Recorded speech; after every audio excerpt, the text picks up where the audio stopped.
Papua salah satu pulau terbesar di Indonesia, dikenal sebagai wilayah yang kaya akan sumber daya alamnya, mulai dari emas, tembaga, hingga gas alam. Potensi ekonominya luar biasa besar. Seharusnya, kekayaan ini bisa menjadi modal besar untuk meningkatkan kesejahteraan masyarakat Papua. Tapi kenyataannya jauh dari itu. Kemiskinan masih merajalela, infrastruktur masih minim banget. Bahkan di beberapa daerah, akses dasar seperti jalan dan listrik masih sangat terbatas. Miris banget bukan? Kita hidup di negara yang sama, tapi kenyataannya di Papua masih jauh dari kata sejahtera. Kondisi ini jelas menunjukkan kesenjangan yang masih sangat lebar antar Papua dan daerah lain di Indonesia. Dan kalau kita lihat datanya, perbedaan ini semakin nyata. Berdasarkan laporan Badan Pusat Statistik BPS, Papua masih konsisten berada di peringkat rendah dalam Indeks Pembangunan Manusia IPM, yang angkanya hanya berkisaran di level 70-an, sementara rata-rata nasional sudah mencapai lebih dari 75-an. Yang artinya, kualitas hidup masyarakat Papua masih jauh tertinggal dibanding daerah lain. Makanya gak heran deh kalau Papua sulit untuk maju, tapi masalahnya bukan cuma soal ekonomi. Dari segi pendidikan pun kondisinya memprihatinkan. Sekolah di sana kalau kita lihat masih jauh dari kata layak. Banyak gedung yang sudah rusak, fasilitas minim, bahkan tenaga pengajar pun sangat terbatas. Pendidikan yang seharusnya jadi hak dasar malah terasa seperti kemewahan bagi anak-anak Papua. Lo bayangin aja deh, masih banyak dari mereka yang harus menempuh perjalanan jauh, melewati hutan dan sungai, hanya untuk bisa belajar di sekolah yang kondisinya pun belum tentu memadai. Bahkan, banyak masyarakat di sana yang seharusnya sudah bisa bekerja, tapi justru belum bisa membaca dan menulis. Akibatnya, gak sedikit dari mereka yang sudah berusia dewasa, tapi masih harus duduk di bangku sekolah dasar. Ini tentu jadi pertanyaan besar ya, kenapa Papua yang kaya akan sumber daya alam justru masih sulit untuk maju? Apakah masalah utamanya ada di kebijakan pemerintah, atau ada faktor lain yang menghambat perkembangan di sana? Nah, di video kali ini, gue bakal bahas alasan kenapa Papua sulit berkembang. Jadi, tonton sampai habis biar lo nggak ketinggalan.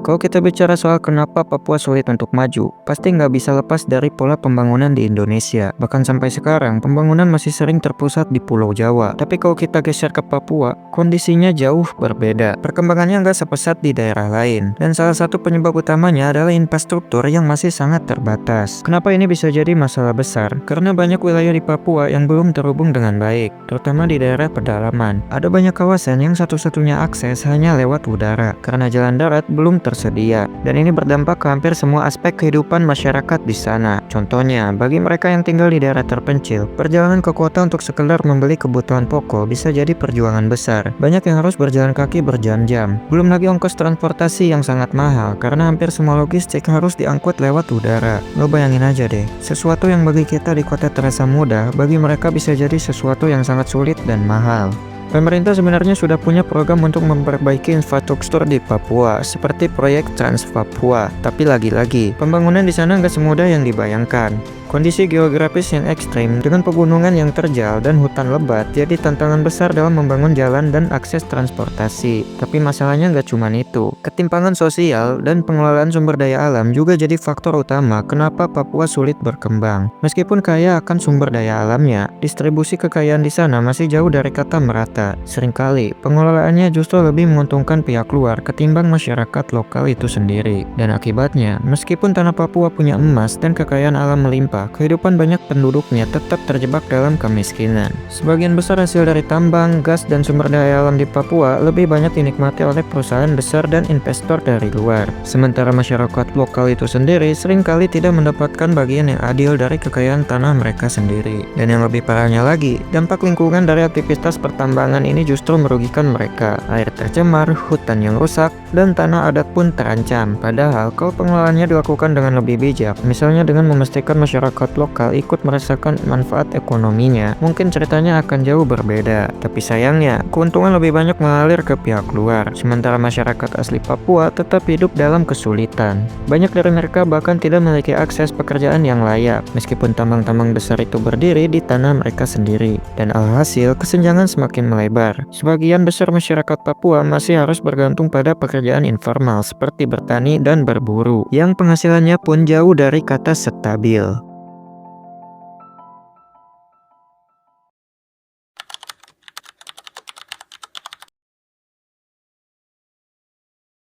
Faktor lain yang menghambat Papua sulit untuk maju adalah kondisi keamanannya yang tidak stabil. Dan gak bisa dipungkiri ya, konflik di Papua menjadi salah satu alasan utama kenapa pembangunan di sana sulit berjalan maksimal. Bahkan dari dulu sampai sekarang, Papua sering menjadi sorotan nasional maupun internasional karena konflik yang berkepanjangan antara aparat keamanan dan kelompok-kelompok separatis. Dan dampaknya bukan sekedar bentrokan fisik ya, tapi juga menghambat banyak proyek pembangunan yang sebenarnya bisa meningkatkan kualitas hidup masyarakatnya. Ketika situasi tidak kondusif, investor enggan masuk, proyek infrastruktur terhenti, dan pada akhirnya masyarakat Papua yang paling dirugikan. Alih-alih menikmati pembangunan yang merata, mereka justru hidup dalam kondisi serba terbatas akibat konflik yang tak kunjung usai. Contoh nyatanya bisa kita lihat dari keberadaan kelompok kriminal bersenjata KKB yang telah menelan banyak korban jiwa, termasuk anggota TNI dan Polri yang bertugas menjaga keamanan di sana. Dan yang lebih parahnya lagi, KKB justru tidak ragu untuk menyandra atau bahkan membunuh warga sipil. Bahkan pilot dari warga negara asing yang sebenarnya hanya bertugas membantu mobilitas di Papua juga menjadi korban tanpa alasan yang jelas. Akibatnya, proyek-proyek besar yang direncanakan pemerintah terpaksa dihentikan atau ditunda karena ada ancaman serangan dari kelompok bersenjata ini.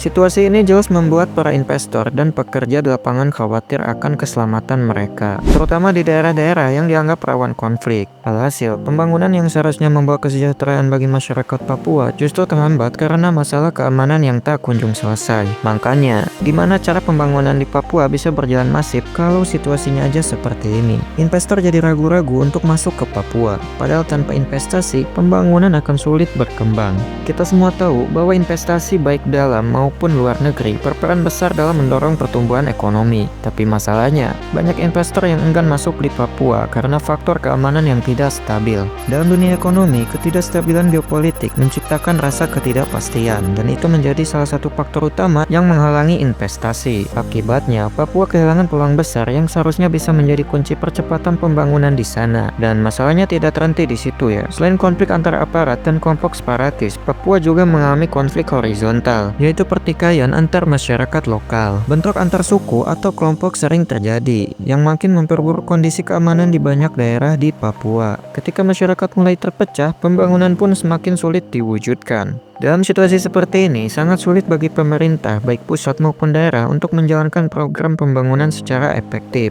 Bahkan banyak daerah di Papua dikategorikan sebagai zona merah, yaitu wilayah yang dianggap berbahaya dan memerlukan penjagaan ekstra ketat oleh aparat keamanan. Dan akibatnya, aktivitas pembangunan dan ekonomi seringkali terhenti karena ancaman konflik bersenjata yang terus berlanjut. Dan yang lebih parahnya lagi, kondisi ini berdampak langsung pada kehidupan sehari-hari masyarakat Papua. Banyak dari mereka yang merasa takut untuk beraktivitas seperti biasa, apalagi untuk terlibat dalam proyek pembangunan. Bagi mereka, bertahan hidup jauh lebih penting daripada mengambil resiko besar dengan berpartisipasi dalam program modernisasi. Dalam banyak kasus, masyarakat di sana lebih fokus untuk sekedar bertahan hidup di tengah konflik daripada memikirkan bagaimana cara maju dan berkembang. Konflik berkepanjangan ini menciptakan situasi ketidakpastian yang terus-menerus. Anak-anak tidak bisa bersekolah dengan tenang, petani tidak bisa bercocok tanam dengan aman, dan warga pun selalu merasa was-was setiap kali ada konflik di sekitar mereka. Dan alhasil, banyak potensi besar yang dimiliki Papua justru terbuang sia-sia. Padahal jika situasinya lebih kondusif, sumber daya yang ada bisa dikelola untuk kesejahteraan masyarakatnya sendiri.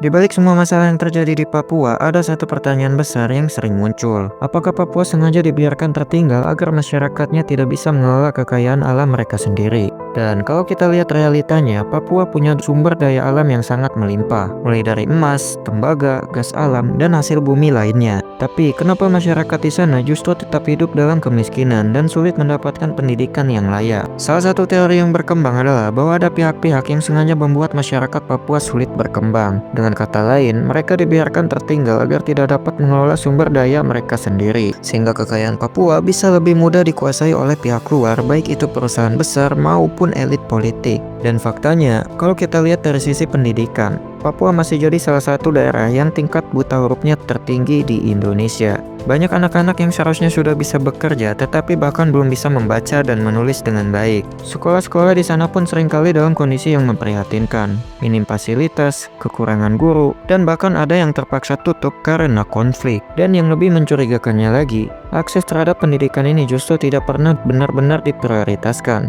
Banyak dana yang katanya dikucurkan untuk pendidikan, tapi realitanya masih banyak anak-anak Papua yang masih menempuh perjalanan jauh hanya untuk bisa bersekolah. Bahkan banyak dari mereka yang akhirnya putus dari sekolah dan terjebak dalam lingkaran kemiskinan yang sulit diputuskan. Lalu kalau masyarakatnya tidak mendapatkan pendidikan yang baik, otomatis mereka juga tidak punya kesempatan untuk mengelola kekayaan alam mereka sendiri. Dan alhasil, siapa yang akhirnya mengambil keuntungan? Tentu saja mereka yang sudah paham cara mengelola bisnis besar, perusahaan-perusahaan tambang, investor asing, dan orang-orang berkepentingan lainnya. Bahkan dalam beberapa kasus, masyarakat lokal yang mencoba bersuara atau menuntut haknya seringkali dihadapkan dengan tekanan yang luar biasa. Ada yang dipinggirkan, ada yang terpaksa meninggalkan tanahnya, dan ada juga yang mendapatkan ancaman. Jadi, apakah Papua sengaja dibuat tetap tertinggal? Ya, kalau kita lihat dari pola yang ada, sangat masuk akal jika ada pihak-pihak yang lebih diuntungkan ketika masyarakat Papua tetap berada dalam kondisi yang sulit, karena semakin mereka tertinggal, semakin mudah bagi pihak luar untuk mengambil keuntungan dari tanah Papua.